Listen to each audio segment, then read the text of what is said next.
आजच्या लेखाचं शीर्षक आहे वजनदार. काय ग, काही करतेस की नाही, असा प्रश्न आल्यावर मी अत्यंत बाळबोधपणे कशाविषयी असं विचारलं आणि त्यातूनच माझं अज्ञान, जाणीव नसणं असं सगळं व्यक्त करून मोकळी झाले.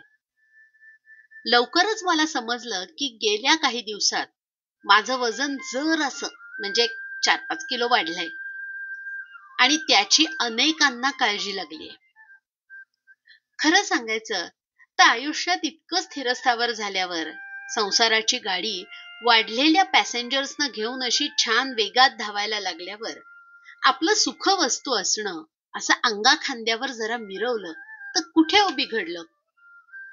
18 वर्षापर्यंतच्या वयाला उगाचच वाढीचं वय का म्हणतात हे मला नेहमी वाटतं.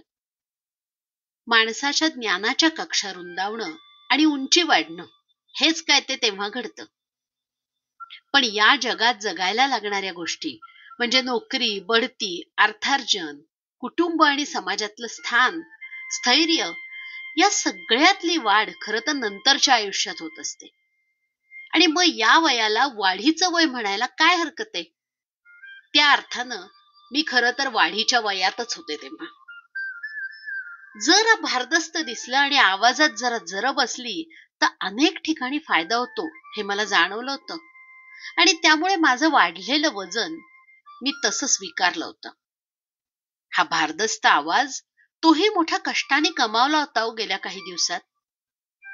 माणूस दिवस रात्र मेहनत करून धावपळ करून जे काही कमावतो ते सगळं पापी पेट केली असतं असं मी खूपदा ऐकलं होतं.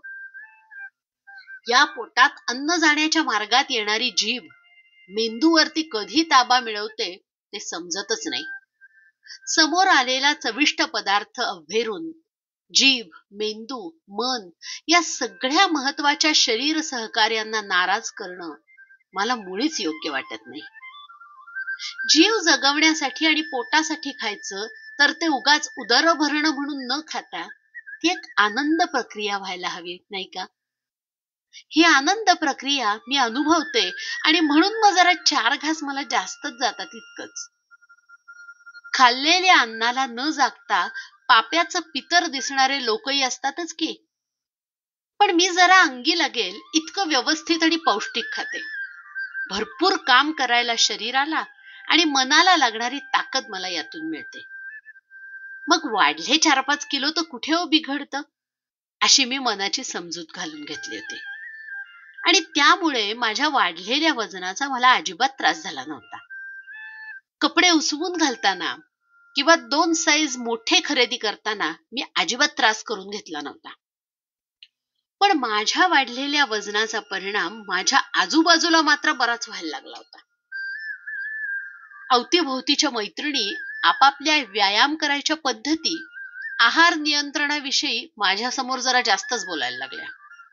अहो, एक दोघींनी तर वजन कमी करणे या विषयावर विविध प्रकारचं वाङ्मय वाचणे, भाषणं ऐकणे, प्रयोग करणे आणि यावर अधिकारवाणीने बोलणे यात इतक्या रमून गेल्या होत्या की ते त्यांच्या आयुष्याचं ध्येयच बनलं होतं. त्यांना उगाचच मी त्यांच्यात समाविष्ट होईन असं वाटायला लागलं आणि मग वेगवेगळे प्रयोग, व्यायाम याविषयी मला सांगून मी प्रत्यक्षात काय करते याची चौकशी त्यांनी नियमितपणे चालू केली. माझी मनोभूमिका आणि माझे विचार त्यांच्या पुढे मांडून त्यांना धक्का देणं मला नको वाटत होतं. म्हणून मी निमूटपणे सगळं ऐकत राहिले. न पटणारे विचार अवतीभोवती इतके सुळसुळाट मांडून बसले होते की हे सगळं माझ्या विरुद्धच्या कटाचा भागच आहे असं मला वाटायला लागलं. आणि एकदा या विचारांनी मनाला स्पर्श केल्यावर मग तर काही विचारूच नका. मला सगळीकडे कट कारस्थानाचे पडसाद उमटल्यासारखे दिसायला लागले.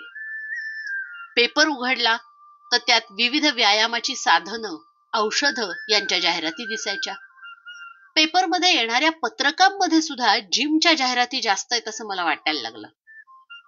सकाळी नवरा आणि मुलांची पाठवणी केल्यानंतर कामाला जाण्यापूर्वी ब्रेकफास्टला जरा शिरा खायला घ्यावा तर टीव्ही वरती औषधाच्या आणि व्यायाम साधनांच्या मूळ इंग्रजी आणि मग कडकडीत हिंदी मराठीत अनुवादित केलेल्या जाहिरातींचा भडीमार चालू व्हायचा. हे सगळं माझ्या वाटणीला का असा विचार करून त्या तथाकथित आरोग्य सद्विचारांच्या कारंजामधलं पाण्याचे थोडे थेंब आपल्या अंगावर पडूच नयेत म्हणून मी टीव्ही बंद केला आणि जरा लवकर घराबाहेर पडले. गेटपाशी मला शेजारीण भेटली. तिच्याशी 4 शब्द बोलायला गेले तर काय तिची बुद्धी फिरली कोण जाणे. मला म्हणाली, "फिरायला जाऊया का ग रोज? एकटीला जाणं होत नाही. वाटलं तूही येशील. तुझंही वजन वाढलंय सध्या." झालं. मी बारीक होण्यासाठी युद्धपातळीवर प्रयत्न करायचं सगळ्या जगानेच ठरवलंय तर.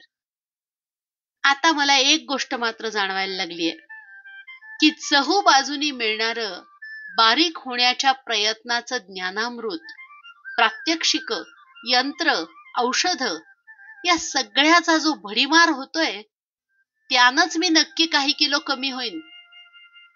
अवतीभवतीच्या घटना, वातावरण, माणसं आणि माहिती याचा इतका दबाव माझ्यावर येईल असं मला खरंच कधी वाटलं नव्हतं. पण तो आला खरा आणि माझं वजन सटासट 3 किलो कमी झालंय बघा.